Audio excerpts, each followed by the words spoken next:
രാഹുലിനെ പൂട്ടാൻ സോണിയയെ ലക്ഷ്യമിട്ട് ബി.ജെ.പി. പാർലമെന്റിനകത്ത് രാഹുൽ നേരിടാൻ പോകുന്നത് കനത്ത ചോദ്യങ്ങളായിരിക്കുമെന്നാണ് റിപ്പോർട്ട്. പക്ഷേ ഇവിടെ ബി.ജെ.പി. കരുവായി മുന്നിൽ നിർത്തുന്നത് സോണിയാഗാന്ധി എന്ന കോൺഗ്രസിന്റെ മുതിർന്ന നേതാവിനെയാണ്. അദാനിയെ തൊട്ടാൽ മോദിക്ക് പൊള്ളുമെന്ന കാര്യത്തിൽ യാതൊരു സംശയമൊന്നുമില്ല. അവിടെയാണ് പാർലമെന്റിനെ പോലും സ്തംഭിപ്പിച്ചുകൊണ്ട് രാഹുൽ അദാനിയെ എടുത്തിട്ട് പാർലമെന്റിനെ കുലുക്കുന്ന പതിവ് കാഴ്ച നമ്മൾ കണ്ടത്. ഈ ശീതകാല സമ്മേളനം തുടങ്ങിയത് മുതൽ രാഹുൽ ശക്തമായി ഉയർത്തി കാണിച്ചതും അദാനി വിഷയം തന്നെയായിരുന്നു. ഇത് മോദിയെ വല്ലാതെ ചൊടിപ്പിക്കുകയും ചെയ്തതാണ്.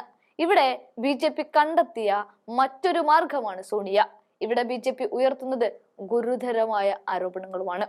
സോണിയക്ക് ജോർജ് സൊറോസ് ഫൗണ്ടേഷൻ ചെയ്യുന്ന ഒരു ഗ്രൂപ്പുമായി അടുത്ത ബന്ധമുണ്ട് എന്നാണ് ബി.ജെ.പിയുടെ ആരോപണം. മാത്രവുമല്ല, ഹംഗേറിയൻ അമേരിക്കൻ വ്യവസായിയും ലിബറൽ രാഷ്ട്രീയക്കാരനുമാണ് ഈ ജോർജ് സോറസ്. പക്ഷേ കാശ്മീർ സ്വതന്ത്ര രാഷ്ട്രം ആക്കണമെന്ന ആശയത്തിന്റെ പിന്തുണക്കാരനാണ് ജോർജ് സോറസ് ഫൗണ്ടേഷൻ എന്ന് നേരത്തെ ആരോപണവും ഉണ്ടായിരുന്നു. എക്സിലൂടെ പങ്കുവെച്ച ഒന്നിലധികം പോസ്റ്റുകളിലൂടെയാണ് ബി.ജെ.പി. സോണിയക്കെതിരെ ഈ സോറസ് ഫൗണ്ടേഷനുമായുള്ള കൂട്ടുകെട്ട് ഉന്നയിച്ചുകൊണ്ട് ആരോപണം വിടുന്നത്. ഈ കൂട്ടുകെട്ട് ഇന്ത്യയുടെ ആഭ്യന്തര കാര്യങ്ങളിൽ വിദേശ ശക്തികളുടെ ഇടപെടൽ തെളിയിക്കുന്നതാണെന്ന് ബി.ജെ.പി. പറഞ്ഞു വെക്കുകയാണ്. ഇതുമായി ബന്ധപ്പെട്ട് ലോകസഭയിൽ പ്രതിപക്ഷ നേതാവ് രാഹുൽ ഗാന്ധിയോട് 10 ചോദ്യങ്ങൾ ഉന്നയിക്കുമെന്നാണ് ബി.ജെ.പി. എം.പി. നിഷികാന്ത് ദുബെ പറയുന്നത്. ഇവിടെ രാജ്യത്തിന്റെ സാമ്പത്തിക വ്യവസ്ഥിതി തകർക്കുന്നതൊന്നുമല്ല ബി.ജെ.പിയുടെ പ്രധാന വിഷയം. പകരം ജോർജ് സൊറോസുമായി ബന്ധപ്പെട്ടുള്ള OCCRP ആണ് അദാനിയെ കുറിച്ചുള്ള രാഹുൽ ഗാന്ധിയുടെ പത്രസമ്മേളനം തത്സമയം സംപ്രേഷണം ചെയ്തത് എന്നാണ്. അത് അവരുടെ ശക്തവും അപകടകരവുമായ ബന്ധം വിളിച്ചോതുന്നു എന്നാണ് നിഷികാന്ത് ദുബെ വ്യക്തമാക്കുമ്പോൾ അദാനിയെ എന്തിനു തൊട്ടു എന്നാണ് അവർ ചോദിക്കുന്നത്.